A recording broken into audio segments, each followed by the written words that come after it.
Hello friends, welcome to Srishti GK tricks. Friends, environment की इस series को आगे बढ़ाते हुए आइए हम लोग आज पढ़ते हैं वेसिकुलर पॉल्यूशन। तो देखेंगे वेसिकुलर पॉल्यूशन होता क्या है।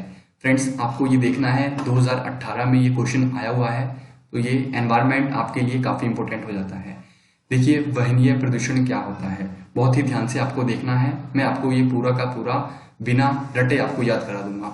देखिए फ्रेंड्स, वहनीय प्रदूषण तो वाहन जो होते हैं हमारे ट्रांसपोर्ट सिस्टम, वाहनों में उत्तरोत्तर वृद्धि होना ही वायु प्रदूषण के लिए सबसे जिम्मेदार माना जाता है। तो देखिए, इसको हम समझेंगे, रटेंगे बिल्कुल भी नहीं। तो बहुत ही ध्यान से मैं आपको यहाँ पर समझाता हूँ। देखिए फ्रेंड्स, ये मैं आपको इमेज दिखाता हूँ। इस इमेज को बहुत ही ध्यान से देखिए। अगर आप इसको इमेज को ध्यान से देखते हैं तो ये आपका टॉपिक बहुत अच्छे से क्लियर हो जाएगा। देखिए, वहनीय प्रदूषण होता क्या है, ठीक है। तो इसी पर हम लोग डिस्कस करेंगे और मैं इस इमेज को आपको थोड़ा सा जूम करके दिखाता हूँ। देखिए फ्रेंड्स, वहनीय प्रदूषण जो हमारे ट्रांसपोर्ट सिस्टम्स होते हैं, हमारी कार, बस, इंडस्ट्री एंड ट्रांसपोर्ट सिस्टम्स, सो इसके अंदर जो हमारा वायुयान होता है उसको भी इसके अंदर इंक्लूड किया जाता है। तो इनके द्वारा जो पॉल्यूशन होता है, ये देखिए कार है, कितना आप लोग कार चलाते हैं, तो कार से निकलने वाला धुआं इसके लिए कहीं ना कहीं ज्यादा की जिम्मेदार माना जाता है। और सबसे बड़ा इसका जो मेन पॉइंट कारण है वह इंडस्ट्रीज है। देखिए फ्रेंड्स, शहरी क्षेत्रों में जो आपका ये पॉल्यूशन काफी ज्यादा आपको देखने को मिलेगा कि यहाँ पर ये काफी मात्रा में ये पॉल्यूशन जो कि फैलता है। ओके, तो इसमें जो सबसे देखने वाली जो ये बात है वो ये है कि फ्रेंड्स, तो चलिए अब इसके थ्योरी सेक्शन को हम लोग कंप्लीट करेंगे। फ्रेंड्स देखिए, पेट्रोल से चलने वाले 4 स्ट्रोक इंजन, 4 स्ट्रोक इंजन आपको पता है, आपने मैकेनिकल्स में पढ़ा होगा। हालांकि इलेक्ट्रॉनिक्स और इलेक्ट्रिकल वालों को ये बात नहीं पता है, तो चलिए मैं उनको बता देता हूँ कि 4 स्ट्रोक इंजन क्या है। देखिए फ्रेंड्स, इस पर मैं आपको ज्यादा डेप्थ में नहीं डालूंगा, बस आप लोगों के लिए एक हिंट देता हूँ। अभी आप लोग जो मोटरसाइकिल्स यूज करते हैं वो आपका 2 व्हीलर जो है 4 स्ट्रोक इंजन के अंतर्गत आता है। बस आपको मैं इतना बता रहा हूँ, इसी से आपको सेटिस्फेक्शन हो जाना चाहिए कि पेट्रोल से चलने वाले 4 स्ट्रोक इंजन वाले वाहनों का प्रतिशत लगभग 15% है और डीजल से चलने वाले वाहनों की संख्या आपका कुल वाहनों की संख्या का लगभग 8% है। अतः आपका परिवहन क्षेत्र में गैसोलीन तथा डीजल की खपत में काफी वृद्धि हुई है और आगामी भविष्य में और ये तीव्रता से वृद्धि होती जा रही है। ओके, इसमें आपको मेन इंपोर्टेंट पॉइंट ये आपको रखना है कि वाहनों से उत्सर्जित गैसों के मुख्य निम्नलिखित गैसें होती हैं। देखिए, जो वाहन है आपका, इस इमेज को मैंने अभी आपको बताया था कि देखिए यहाँ पर कार है, इससे पॉल्यूशन निकलता है। ओके, बस है, पॉल्यूशन ये भी छोड़ता है, और आपका इंडस्ट्री। तो ये फ्रेंड्स एक ही तरह के पॉल्यूशन नहीं होते हैं, ये कुछ अलग अलग तरीके होते हैं, ठीक है। तो लेकिन अभी हम ट्रांसपोर्ट सिस्टम से निकलने वाले पॉल्यूशन की बात करेंगे। देखिए, ये प्रदूषण क्या होता है। इसमें फ्रेंड्स अगर कार्बन की बात करें तो कार्बन 0.5% से लेकर 6.4% तक होता है, ठीक है। HC हाइड्रो ये आपका होएगा, ठीक है। ये आपका 300 से लेकर 1000 ppm तक होता है। उसके बाद नाइट्रोजन NO2 नाइट्रोजन डाइऑक्साइड ये आपका 500 से लेकर 3000 ppm तक होता है, ठीक है। अब आइए इसके कंट्रोलिंग सिस्टम्स की बात करते हैं। तो आपको यहाँ पर पता लग गया होगा कि वाहिनी प्रदूषण क्या होता है। तो फ्रेंड्स, इसके कंट्रोलिंग सिस्टम्स भी पढ़ेंगे क्योंकि एग्जाम में काफी पूछता है कि इसके कंट्रोलिंग सिस्टम या फिर इसके उपाय आप लोग बताइए, ठीक है। तो देखेंगे एक झलक हम लोग इसके कंट्रोलिंग सिस्टम को कि इसको हम लोग किस तरह से कंट्रोल कर सकते हैं। तो देखिए फ्रेंड्स, भारत में हमारे इंडिया की बात करूंगा मैं क्योंकि हम लोग यहीं रह रहे हैं, तो हमें यहीं का एनवायरमेंट जानना है ज्यादातर के। भारत में वाहनों से होने वाले जो पॉल्यूशन की समस्या के निम्नलिखित कारण है, उसमें से एक सबसे पहला पॉइंट है पर्याप्त यातायात प्रबंध की कमी। ये इसका एक सबसे बड़ा कारण है। सेकंड है कम गुणवत्ता वाले ईंधन का प्रयोग। उसके बाद थर्ड है पुराने वाहन। पुराने वाहन का मतलब क्या होता है कि जैसे कि 20 साल से ऊपर डीजल चलने वाले जो इंजन होते हैं वो आपके पुराने वाहन की कोटि के अंतर्गत आते हैं।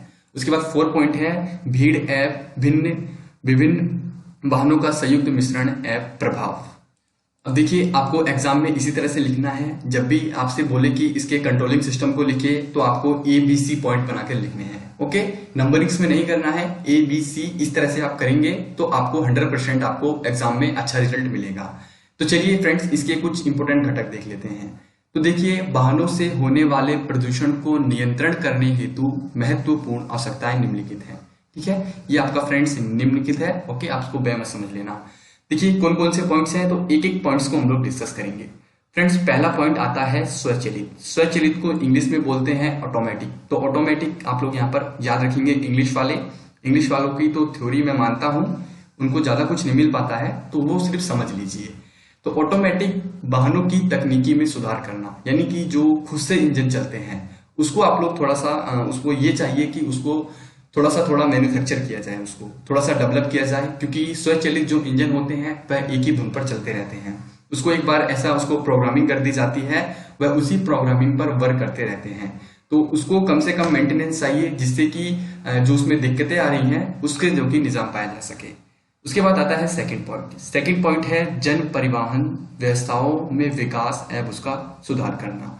थर्ड पॉइंट आता है अत्यधिक प्रदूषण फैलाने वाले वाहनों को पृथक करना, यानी कि जो आपका सबसे ज्यादा पॉल्यूशन फैलाते हैं, प्रदूषण फैलाते हैं वाहन, कुछ जो डीजल होते हैं और पेट्रोल वाले, तो उसको जो कि आप लोग डिवाइड कर सकते हैं।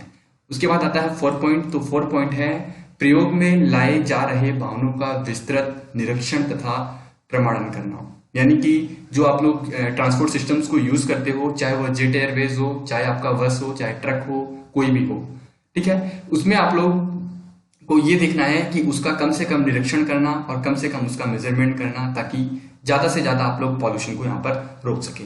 आगे आता है उसका यातायात प्रबंधन को व्यवस्थित करना। देखिए, यातायात व्यवस्था को प्रबंधित करना, ये पॉइंट आप सबसे इसको पहले लिख सकते हैं।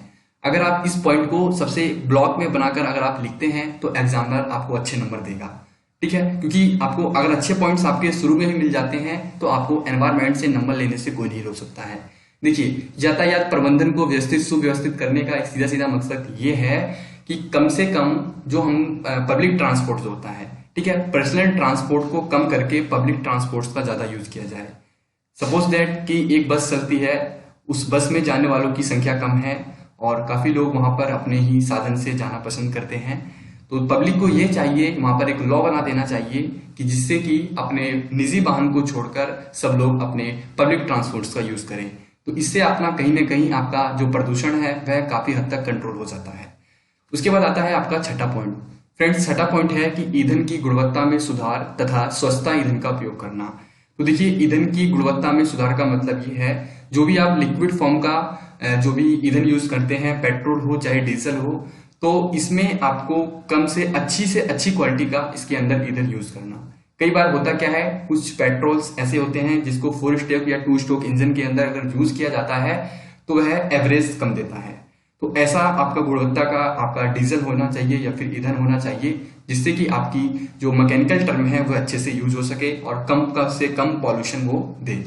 उसके बाद है 7 पॉइंट। तो 7 पॉइंट है ईंधन में गिरावट की उचित जांच करना तथा अपराधी को दंडित करना, यानी कि जो हमारा ईंधन है पेट्रोल या डीजल, उसकी निरंतर जांच करना कि इसके अंदर क्वालिटी ठीक है, C10 जो भी है जिससे भी यह बनता है पर्याप्त मात्रा होनी चाहिए, उसका प्योरिफिकेशन अच्छा होना चाहिए, जिससे कि अगर आप उसको मैकेनिकल टर्म्स में यूज करें तो एक अच्छा रिजल्ट निकले, ठीक है, पॉजिटिव रिजल्ट निकले, एंड देन नेगेटिव नहीं होना चाहिए। अगर ऐसा होता है तो आप अपराधी को दंडित कीजिए जहां से ये मैन्युफैक्चर हो रहा है या फिर ये एक्सपोर्ट या इंपोर्ट हो रहा है, ठीक है। चलिए, उसके बाद अगला पॉइंट्स पे चलते हैं, अगले पॉइंट्स की ओर। फ्रेंड्स, अगला पॉइंट है नवीनतम एवं पुराने वाहनों के लिए प्रवर्तन नियमों को लागू करना, यानी कि जो न्यू का मतलब नया, एंड पुराने वाहनों के लिए प्रवर्तन नियम लागू करना। तो देखिए, इससे रिलेटेड मैं आपको 2-3 पॉइंट बताऊंगा, बहुत ही ज्यादा इंपॉर्टेंट है, जो कि आपका करंट अफेयर के लिहाज से भी काफी है। देखिए, दिल्ली एनसीआर जो है, एनसीआर के रीजन्स के अंदर, ठीक है, जैसे कि अभी अगर अरविंद केजरीवाल यहाँ पर सीएम है, काफी हद से यहाँ पर सीएम बने हुए हैं, तो देखिए यहाँ पर ऑड इवन फॉर्मूला लागू होता है। ऑड के अंदर दिन ऑड ट्रांसपोर्ट सिस्टम्स को लागू किया जाएगा और इवन के अंदर इवन ट्रांसपोर्ट सिस्टम्स को लागू किया जाएगा। जिस दिन ये आपका ऑड इवन के अंतर्गत जो आपके ट्रांसपोर्ट आते हैं, आप उसी को राजधानी क्षेत्र के अंदर जो कि एंटर कर सकते हैं। तो दिल्ली को पॉल्यूशन से युक्त करने के लिए आप लोग कह सकते हैं जो ओल्ड ईंधन है, ये तो आपके ये आपका न्यू लॉ के हिसाब से हो गया कि आप ऑड इवन फॉर्मूले के हिसाब से एक लॉ बनाकर ट्रांसपोर्ट सिस्टम को अप्रूवल करा सकते हैं। एंड देन बात करें ओल्ड ट्रांसपोर्ट सिस्टम्स की, तो देखिए ओल्ड ट्रांसपोर्ट सिस्टम्स का एक ही तरीका है जो आपका व्यापार क्षेत्र है, ठीक है, जैसे दिल्ली से कोलकाता या चेन्नई आप लोग कह सकते हैं। तो फ्रेंड्स, यहाँ पर ये नियम लागू कर देना चाहिए कि 15 से 20 साल पुरानी गाड़ियों को रिजेक्ट कर देना चाहिए, कहने का मतलब ये है कि जो 10 साल से या 15 साल से पुरानी जो गाड़ियां हैं, आप उसको दिल्ली एनसीआर या फिर दिल्ली से जो व्यापार क्षेत्र हैं उस पर आप लोग इसको नहीं चला सकते हो। इसको यहाँ से रिजेक्ट करके अदर आप लोग स्टेट्स में चला सकते हैं। तो ये इसके ओल्ड एज वाहन के लिए सबसे अच्छा जो कि एग्जाम्पल हो सकता है। एंड देन उसके बाद करते हैं 9th पॉइंट। तो 9th पॉइंट है, देखिए आपका भंडारण टैंक तथा ईंधन वितरण प्रणाली में ऊष्मीय उत्सर्जन की जांच करना, यानी कि थर्मल्स। देखिए जो भी आपका यहाँ पर आपका पेट्रोल या डीजल स्टोर किया जाता है, वहां पर आपका वितरण प्रणाली में आपका वाष्पीय उत्सर्जन की जांच करना। ठीक है, यहाँ तक आपको यहाँ पर कोई दिक्कत नहीं होगी अगर आपको समझ में आ गया होगा। और इसके बाद भी मैं आपको कुछ इंपॉर्टेंट फैक्ट बताता हूँ जो आप लोग एग्जाम में लिखेंगे, आपको अच्छे नंबर मिलेंगे। फ्रेंड्स, इसमें आपको ये आप कंट्रोलिंग सिस्टम्स में ये बता सकते हो कि प्रदूषण को रोकने के लिए कम से कम आप लोग यहाँ पर लॉ बना सकते हैं कि एक शहरी क्षेत्रों में इतनी गाड़ियों की एंट्री, या फिर यहाँ पर ऑड इवन फॉर्मूलों को लागू किया जाए। तरह तरह की चीजों को आप लोग वहां पर बता सकते हैं। आइए उसके बाद नेक्स्ट पॉइंट की ओर चलते हैं और इसके और कुछ उपाय हैं। देखिए इसके तकनीकी के लिए आप उपयोग में आने वाले वाहनों से होने वाले प्रदूषण की रोकथाम तथा नियंत्रण करना संभव हो सकता है। तो उसमें ये मात्रा होती हैं। उसका सबसे बड़ा फैक्ट मैं आपको बताऊंगा सीएनजी। सीएनजी एक नेचुरल गैस होती है, तो उसके बारे में भी अभी हम डिस्कस करेंगे। देखिए फ्रेंड्स, इसकी तकनीकी के उपयोग के द्वारा वाहनों में होने वाले प्रदूषण की रोकथाम तथा उसको नियंत्रण करना संभव हो सकता है। देखिए ईंधन होता है, इसके अंदर लेड की अगर मात्रा कम है, अगर फ्रेंड्स लेड की मात्रा कम है तो ये आपका प्रदूषण को काफी हद तक नियंत्रण कर सकता है। ओके, और दूसरी वही बात करें संपीड़न। देखिए यहाँ पर आपका सीएनजी की बात आती है। फ्रेंड्स सीएनजी क्या है? सीएनजी एक प्राकृतिक गैस है जिसको हम लोग नेचुरल गैस कहते हैं। इसके द्वारा पोल्यूशन बिल्कुल भी नहीं होता है, बिल्कुल ना के बराबर प्रदूषण होता है, और इसकी सहायता से चलाने जाने वाली गाड़ियां। तो देखिए जो अगर आप सीएनजी से जो गाड़ियां चलती हैं उसमें बिल्कुल भी प्रदूषण नहीं होता है, क्योंकि यह एक गैस होती है और जो कि गैस के माध्यम से वाहन जो कि यहाँ पर ट्रेवल करते हैं। ये आपको यहाँ पर याद रखना है। तो दो पॉइंट्स आपको यहाँ पर बहुत ही ज्यादा लिखने हैं, एक लॉ के बारे में और एक आपका सीएनजी के बारे में। तो सीएनजी काफी हद तक आपका जो कि मैकेनिकल टर्म्स में ट्रांसपोर्ट सिस्टम्स में अगर यूज किया जाए तो काफी हद तक पोल्यूशन बचाया जा सकता है। चलिए मैं आपको एक एग्जांपल के तौर पर समझाना चाहता हूं। देखिए दिल्ली एनसीआर, दिल्ली हो गया, और एनसीआर। एनसीआर क्या है फ्रेंड्स? दिल्ली से सटे वह आपके डिस्ट्रिक्ट कह सकते हैं या फिर स्टेट्स कह सकते हैं, स्टेट्स के डिस्ट्रिक्ट। सपोज दैट दिल्ली के अंदर आपका गाजियाबाद आता है, शामली आता है, मेरठ आता है, गौतम बुद्ध नगर आता है। ठीक है, ये आपके दिल्ली एनसीआर रीजन के आपके क्षेत्र हो जाते हैं। तो ये एनसीआर, ठीक है, इसके आसपास के सटे जो भी है ये आपके एनसीआर रीजन के अंदर आते हैं। तो यहाँ पर ऐसा फॉर्म कर देनी चाहिए, क्योंकि यहाँ पर आपका औद्योगिक क्षेत्र भी ज्यादा है और पब्लिक भी बहुत ज्यादा है और यहाँ पर लोग भी ज्यादा रहते हैं। तो इंडस्ट्री एक सबसे बड़ा पॉल्यूशन फैलाने का कारण है। ठीक है, तो और दूसरा क्या है? दूसरा आपका ट्रांसपोर्ट सिस्टम। तो ये दोनों काफी ना काफी हद तक प्रदूषण फैलाते रहते हैं, जिससे वहां की जनता को रहने में बहुत प्रॉब्लम होती है। तो कम से कम हम देखिए यहाँ पर हम इंडस्ट्री के लिए बात करें तो इंडस्ट्री के लिए हमें ये कर देना चाहिए कि वहां पर जो हमारी इंडस्ट्री है जहां पर कोयले का यूज किया जाता है, तो कोयले के यूज को कम करके जो झोंकने का सिस्टम होता है, जो जलाने का सिस्टम होता है, उसके जगह आप नेचुरल गैस की यूज कीजिए या फिर आप इलेक्ट्रिसिटी का यूज कीजिए। अगर आप इंडस्ट्री के अंदर इलेक्ट्रिसिटी का यूज करते हैं तो काफी हद तक आप उसको रोकने में सक्षम हो जाते हैं और प्रदूषण की मात्रा थोड़ी सी कम हो जाती है।